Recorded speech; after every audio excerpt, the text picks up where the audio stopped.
Genç Bakış programından merhaba değerli izleyiciler. Yeni bir programla karşınızdayız. Bu hafta Van'dayız. Burada bir gençlik konseri var. Biz de gençlere bu etkinlikle ilgili ne düşündüklerini, süreçten ne beklediklerini ve Kürt halk önderi Abdullah Öcalan'ın statüsünün önemini soracağız.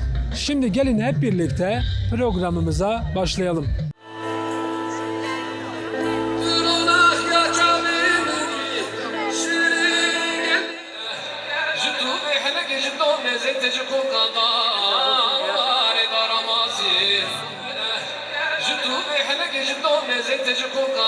Öncelikle bugün burada düzenlenen konserimizin şiarıyla başlamak istiyorum.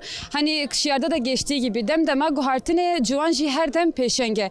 Bu şiar doğrultusunda bugün Van Kent Meydanı'nda bir şölen gerçekleştireceğiz. Ve bu şölenimizde açıkçası hem şiarımızda da belirtildiği gibi bir ölçü, bir perspektif noktasını da barındırıyor kendi içinde. Çünkü gerçekten yani yaşamın her alanında gençliğin bir ölçü, bir öncülük yaptığının farkındayız. Bunun farkındalığını oluşturuyoruz. Yani özellikle bu süreçlerde gençliğin daha aktif rol oynaması, sürece daha aktif katılması yönünden gençliğin öncülüğünü yerine getirmesi gerekiyor. Bu konser de bir noktada hem süreç için bize bir perspektif kazandıracak. Ondan dolayı şiarımızda belirttiğimiz gibi tekrardan diyoruz ki Demdema Guhartine'ye ucuvan ciherden peşenge. Evet. Şimdi peki şunu da sormak istiyorum. Gençlik toplumda, demokratik yaşamda nasıl bir öneme sahiptir gençlik? Öncelikle gençlik dediğimizde gençliğin tanımında barındırdığı bir anlam vardır. Yani gençlik dinamiktir, yani pozitiftir, süreci evritip çevirtebiliyor, yaşamda öncü olabiliyor, dinamizmdir aynı zamanda gençlik. Hal böyleyken de yani bu süreçte gençliğin kendi barındırdığı tanımsal kimliğinden kaynaklı yaşamın her alanında yön verebilecek, bakış açısı kazandırabilecek bir noktaya sahiptir yani. Demokratik toplum inşasında gençlik öncü rolünü nasıl oynayabilir?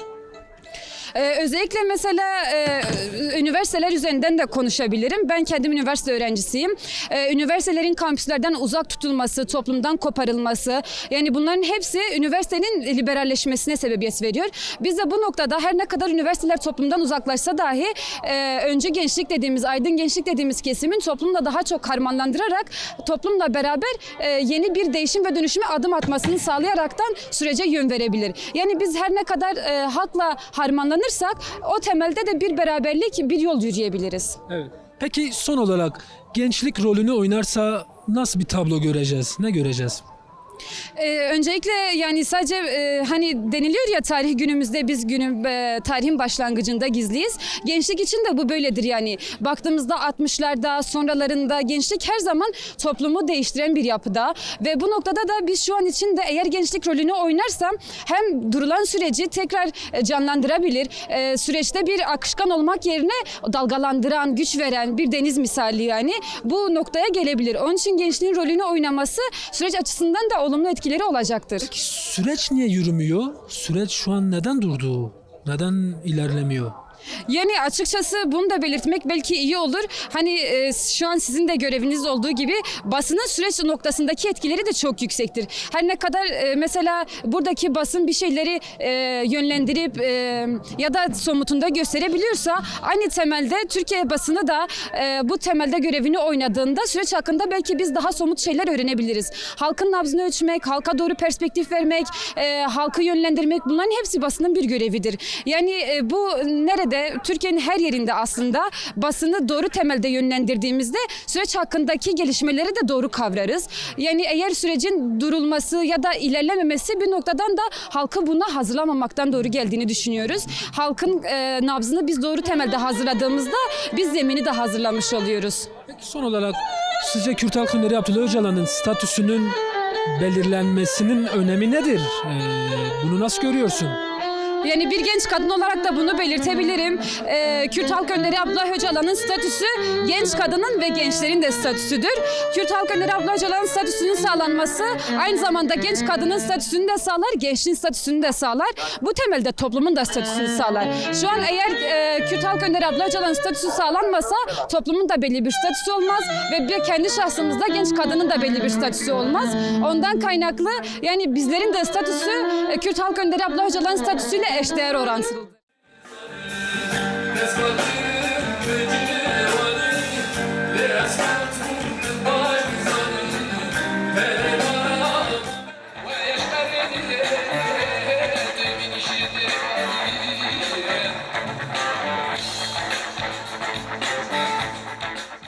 Kürt Halk Önderi Abdullah Öcalan'ın statüsü belirlenmezse, sağlanmazsa süreç yürür mü? Yani herhangi bir yürüme bekleyemeyiz çünkü doğru bir zemin olmaz. Sonuçta dediğimiz gibi karşılıklı bir adımdır. En azından biz adımı atabiliyorsak onlardan da adım görmemiz gerekiyor. Evet. Evet. Peki gençlik sizce böylesi bir süreçte rolünü yeteri kadar oynayabiliyor mu? İster istemez evet belki etkisiz gözükebilir ama şu anda etkinlikleri gördüğümüz zamanda bile en azından arkadaşların bir şekilde bilinçlenebildiği bir ortam, zemin oluşturulduğu takdirde öncülük zaten gençliktedir. Peki gençlik dersek ki rolünü tam anlamıyla oynuyor. Nasıl bir tablo oluşur? Neler görürüz? Gençliğin misyonu ve vizyonu bu olması gereklidir zaten. Gençlik bir şeyleri aşılar ve aşıladığı ölçüde aldığı değerlerle birlikte ilerler. Bu yolun göstericisidir aslında. Yani yolumuzu aslında gençlikten almamız gerekiyor. Gençlikten aldığımız müddetçe demokratik bir barış, demokratik bir zemin oluşabilir.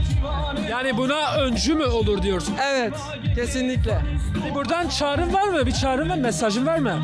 Gençlerin bu misyon ve bu rolde kendini bir birey olarak, bir özne olarak kendini görmesi, bunun için adımlar atması gereklidir. Umudumuz barışsa, barışı sağlayacaksa gençlerden gelir. Gençleri unutmayalım, gençler de kendini bilsinler. Burada bir gençlik konseri var.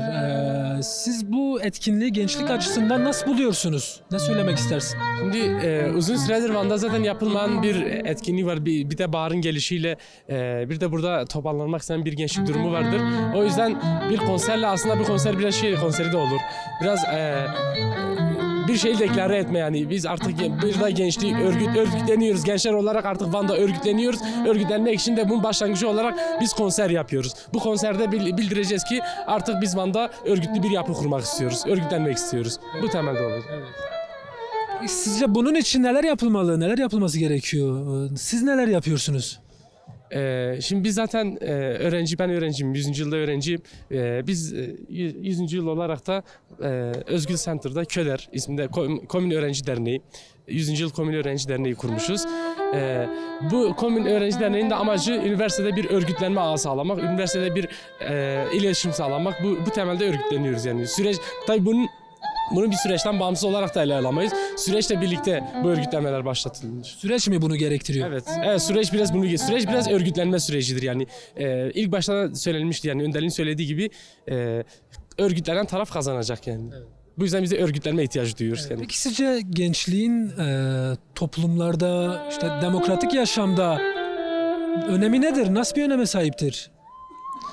Şimdi gençlik zaten yani baktığımız zaman bütün hareketlerin de, bütün değişim dönüşümlerin de öncüsü her zaman gençlik olmuştur. Bu zihnen de olsa, fiziken de olsa gençlik olmuştur. Şu an bir 3. Dünya Savaşı içerisinde mesela şu an 3. Dünya Savaşı konuşuluyor tekrardan. Baktığımız zaman yani bu İsrail-Amerika savaşı var.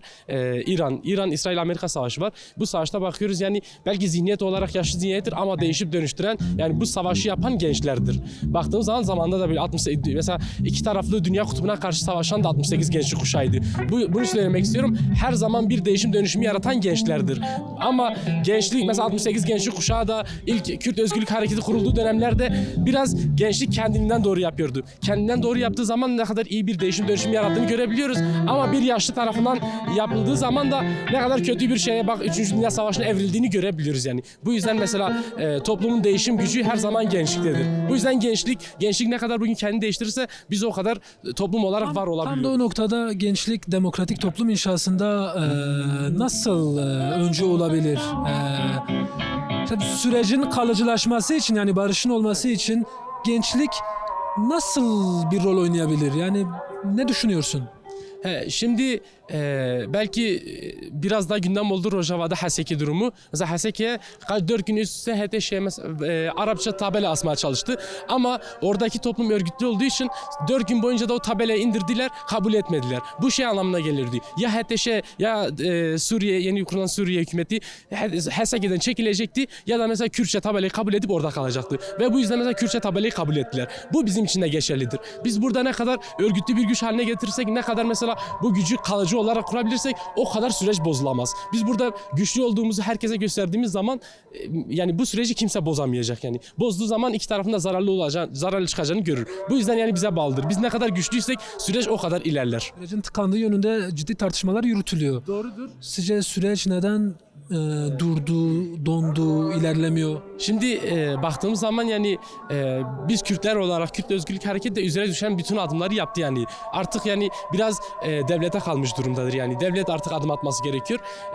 Bizim de yani belki kendilerine göre hassasiyetleri vardır, işte sürekli bahane ettikleri şeyler. Yok silah bırakılmamış, yok hala mağaralar tartışılıyor. Bu sorundur yani. Bakıyoruz yani baktığımız zaman bugüne kadar süren bir savaş durumu vardı. Ama silahını bırakıp gelip zindana girmezler. Hiçbiri kabul etmez.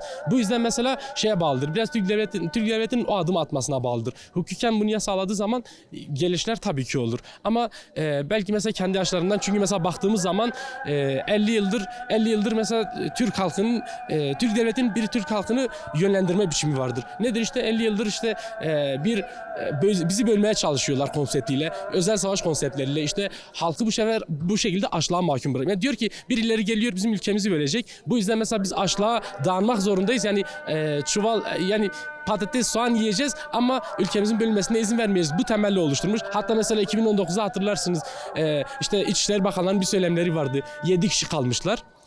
Şimdi mesela böyle söylemler olduğu zaman ama şu anda da ne yapılıyor? Şu anda bir süreç başlatılıyor. Şimdi Türk halkı da düşünüyor yani bu zamana kadar beni açlığa mahkum ettin. Dedin bu kadar bitirdik.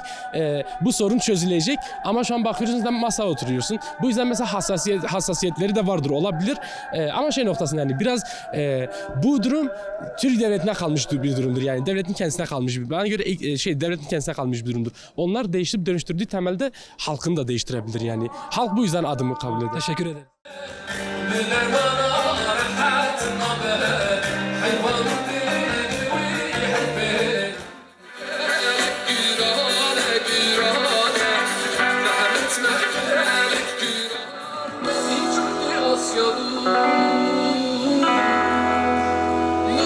Bugünkü konseri ben anlamlı ve etkili buluyorum.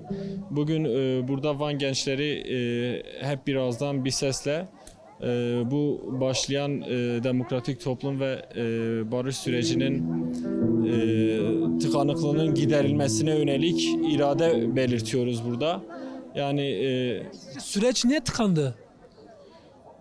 sürecin tıkanmasını şeye bağlıyorum ben, devletin gerekli adımları atmamasına. Yani Kürt Sizce bu gerekli adımlar ne olmalı? gerekli adımlar aylardır tartışılıyor. Artık sürecin bir önderliğin bir statüsüne kavuşması gerekiyor. Yani devletin gerekli olan adımları, yasaları çıkarmasında yönelik eksikler ve aksaklıklar yaşanıyor. Öyle değerlendiriyorum ben. Görünen o. Yani Kürt tarafından büyük özveriyle ve kararlılıklarla büyük adımlar atıldı. Ama halen sürecin yasal boyutunda gerekli olan adımlarının atılmamasından dolayı bir tıkanıklık yaşandığını düşünüyorum. Sizce bu yasal boyutlar ne olmalı? Orayı biraz açabilir miyiz?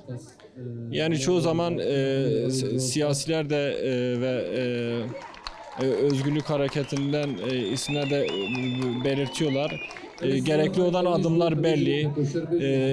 İşte önderliğin statüsünün sağlanması. Onun dışında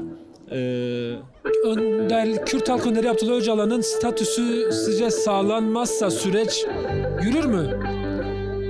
yani bu sürecin selameti açısından önemli bir şey. Yani bir şeyin adı yoksa, bir statüsü yoksa, yasal bir dayanağı yoksa yürümesi eksiklikler barındırıyor içerisinde. O yüzden sürecin sağlıklı bir şekilde yürümesi için kesinlikle gerekli olan bir şey. Siz Kürt Halk Önderi Abdullah Öcalan'ın rolünü, gücünü, etkisini nasıl görüyorsunuz? Yani süreç başladığından beri Kürt Halk Önderi Sayın Abdullah Öcalan'ın süreçteki rolü, süreci tamamen özveriyle yürüten, yaşanan tıkanıkların oluşmaması için büyük tarihi sorumluluklar alan bir rol üstleniyor. Ama buna karşılık da devletin aynı ölçüde kararlılıkla gerekli adımlar atması gerekiyor. Öyle değerlendiriyorum. Son olarak eklemek istediğiniz bir şey var mı? Son olarak şunu söylüyorum.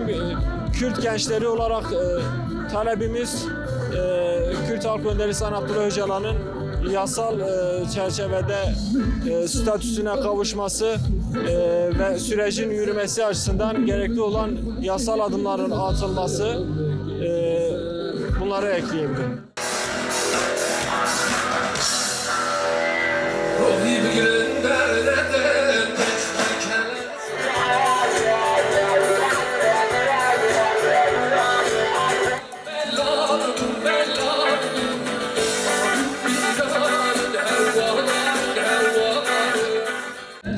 Şubat çağrısından sonra gençliğin daha çok aktif olması gereken bir süreç. Bu etkinliklerin gençlerini artık sokaklardan, yani uyuşturucu zihniyetinden, özel savaş politikalarından çıkarması için daha çok böyle etkinliklerin çoğalması gerekiyor. Gençlik açısından da sürece katkıda bulunmaları için örgütlenme alanlarının, yani sahaların daha çok genişlemesi için böyle etkinlikler düzenlenmesi gerekiyor. Bir gençlik toplum için ne ifade ediyor sizce? Gençlik toplumun ruhudur. Yani toplumun, daha doğrusu bir toplumu ruhunu gösteren gençliktir.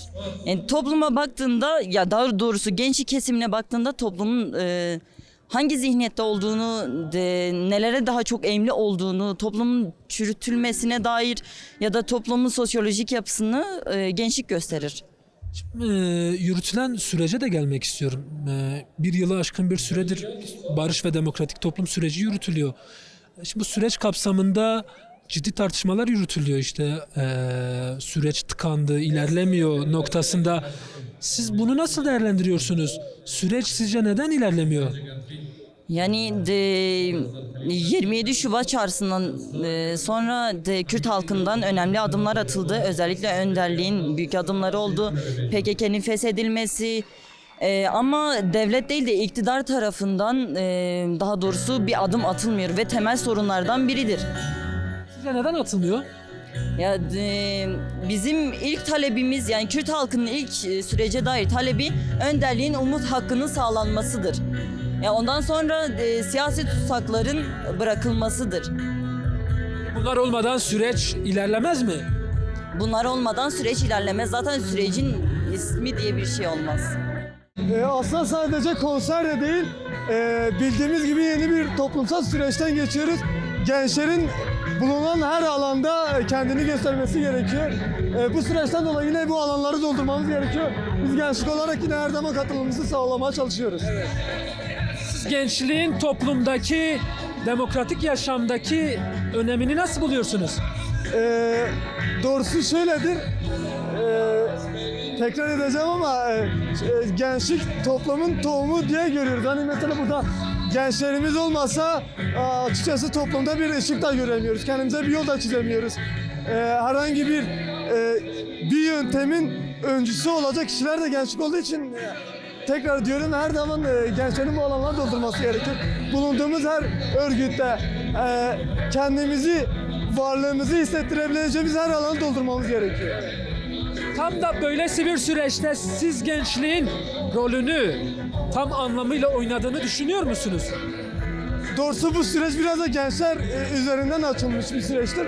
Çünkü daha önceki süreçlerde bildiğiniz gibi tutuklamalar olsun, 15 sene önceki süreçlerden bahsediyorum. Aslında gençler için yeni bir yoldur bu. Hani gençlerde korku da olabilir. Hani çünkü görmüşüz yani bunları. Ama şimdiki süreç bize neyi gösteriyor? Hani belki içeriden çıkan arkadaşlar da oldu. Eğer onlar bile veriyorsa, hani diyelim ki bizim öncümüz olmaya çalışıyorsa, gençlerin hali bu duruma öncülük etmesi gerekiyor. Yani sonuçta hani bakıyoruz, belki gençlerin de korkusu olmuştur. Hani süreç bozulur ya da tersi bir şey olur. Yine gençlere patlar, yine işte mücadele edenlere doğru tersi bir olay olur. Ama öyle düşünmemek gerekiyor çünkü bu hem o zaman biz hiçbir şey yapmayalım.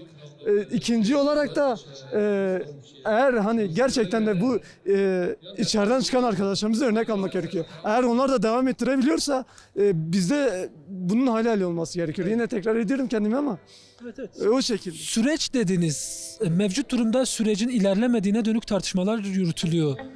Evet. Sizce neden süreç ilerlemiyor? Aslında ya ben kendim şahsen şöyle düşünüyorum olayı. Devlet kendine bir yol aramaya çalışıyor sürekli. Hani Kürtlerle barışmadan biz kendimize nasıl bir çıkar yol aramaya çalışırız. Bunun yolunu kovalıyor. Ama çözüm olmamış. Hiçbir zaman bir senedir çözüm olmamış. Kürtlerle barışmadan ne Türk'ü huzur içinde olmuş, ne Arap'ı ne Fars'ı. Süreç her zaman dostluktan, barıştan yana geçmiş. Bozarlarsa biliyoruz Kürt gençliği savaşa da barışa da hazırdı. Deseler ki olmadı, tamam olmasın, yine savaşacak gençler. Sizce süreç ne gerektiriyor? Devlet hangi adımları atması lazım? Ya halkın zaten güvenceyi sağlaması için şimdi buradan kaç kişiye sorarsak soralım diyecekler birincisi hukuksal statüyü elde etmektir. Ana dilde eğitimin, sağlığın topluma yansımasıdır. Sen ana dilde sağlık olsun. Gerek hukuksal Kürt varlığını, Kürt dilini, Kürt kültürünü, Kürt tarihini kabullenmek olsun. Bunu devletin her kurumuna iliştirmek olsun. Sen bunları sağlamadığın zaman ne bir süreç olur ne bir barış olur. Aynı yerde devam ederiz. Kavga da bitmez, savaş da devam eder. Ama gençler istemiyor. Abi gençler hepsi burada toplanmış. Hepsi de barışı ister. Barışın güvercinidir hepsi. Peki son olarak Kürt Halk Önderi Abdullah Öcalan'ın statüsünün önemi nedir? Kürt Halk Önderi Abdullah Öcalan'ın statüsü sağlanmadan süreç ilerler mi? Ya tabii ki mesela Kürt gençliğine baktığın zaman Sayın Abdullah Öcalan'ı önderi olarak görüyor. Sen Abdullah Öcalan'ı Kürt halkından zaten biz kendimiz ayrı değerlendirmiyoruz. Bizim varlığımızla, kültürümüzle, tarihimizle onunla ilişkilidir. Onun tutsaklığı Kürtlerin tutsaklığıdır. Onun tecrit altına kalması Kürdistan halkının tecrit altına kalmasıdır. Bundan dolayı hep diyoruz Sayın Abdullah Öcalan fiziki özgürlüğü sağlanmadan Kürdistan'da ne barış olur ne özgürlük olur. Topluma da yansımaz açıkçası.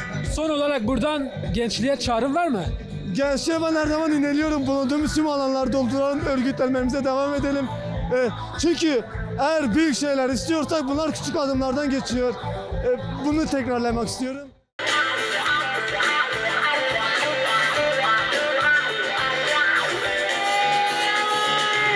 Önderi Abdullah Öcalan'ın statüsünün önemi konusunda ne düşünüyorsunuz? Yani Önder Apo'nun statüsü gerçekten yani gençliğin statüsüdür. Gençliğin dilinin, kültürünün, yaşamının, özünün statüsüdür. Yani biraz böyle ele almak gerekiyor. Yıllardır 27 yıldır Önder Apo tecrit altında. İster istemez 27 yıldır gençlik de tecrit altında.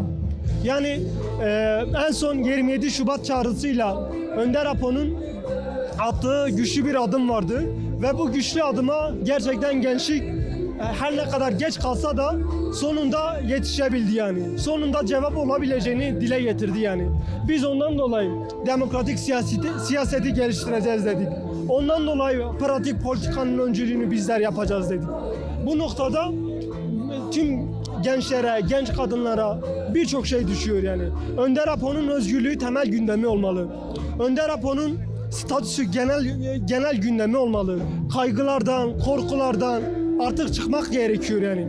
Bu statüsüz Kürt Halk Önderi Abdullah Öcalan'ın statüsü sağlanmadan süreç yürümez yani. Yani zaten yürümez, zaten yürümüyor. Zaten şu an gayret ediyorlar ki dursun yani. Gayret ediyorum. Önderliğin bahsettiği norm dışı güçler şu an birçok alanda kendi hakimiyetini, kendi örgütlüğünü sağlamış durumda. Bu noktada bizlere bu örgütlüğü paramparça etmek düşüyor. Bu örgütlülüğü tam anlamıyla bitirmek düşüyor. Bunu da mesela sadece bir söylemde dile getirelim bilsin değil yani. Söz eylem diyalektiğin bir bütün olması gerekiyor. Bu noktada hepimize bir görev sorumluluk düşüyor. Her halka, annelere, gençlere, kadınlara, gerçekten sesini yükseltme noktasında çağrıda bulunmak gerekiyor. Yani sadece çağrıda değil, şunu dile getirmeyi. Var olan arkadaşlar söz eylem diyalektiği noktasında eğer söz kurup eylemini gerçekleştirirse pratik politikanın öncülüğünde gençlik yapar, demokratik siyasetin öncülüğünde yapar. Ahlaki politik toplum da gelişir.